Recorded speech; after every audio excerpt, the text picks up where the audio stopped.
புதுச்சேரியின் மாநில வளர்ச்சிக்காக மத்திய அரசுடன் இணைந்து செயல்படுவோம் என்று புதிய முதலமைச்சராக தேர்வு செய்யப்பட்டுள்ள நாராயணசாமி தெரிவித்துள்ளார்.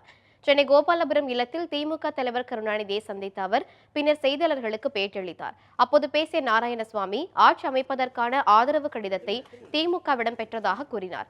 நமச்சிவாயத்திற்கு அமைச்சரவையில் இடம் ஒதுக்குவது குறித்து அகில இந்திய காங்கிரஸ் தலைமையிடம் பேசி முடிவு செய்யப்படும் என்று அவர் தெரிவித்தார்.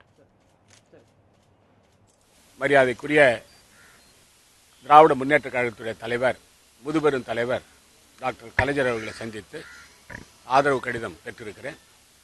காங்கிரஸ் கட்சியுடைய சட்டமன்ற உறுப்பினர்கள் 15 உறுப்பினர்கள் இருக்கிறார்கள். நாங்கள் 17 பேர்கள் அந்த கடிதத்தை துணைநிலை ஆளுநரிடம் கொடுத்து ஆட்சி அமைப்பதற்கான உரிமையை கோருவோம். அதற்கு பிறகு புதுவை மாநிலம் யூனியன் பிரதேசமாக இருக்கின்ற காரணத்தால் அது உள்துறை அமைச்சரகத்துக்கு அனுப்பி வைக்கப்பட்டு குடியரசுத் தலைவருடைய ஒப்புதலுக்கு பிறகு மந்திரி சபை பதவியேற்கின்ற தேதியை குறிப்பிட்டு அதற்கு பதவியேற்பு விழா நடைபெறும்.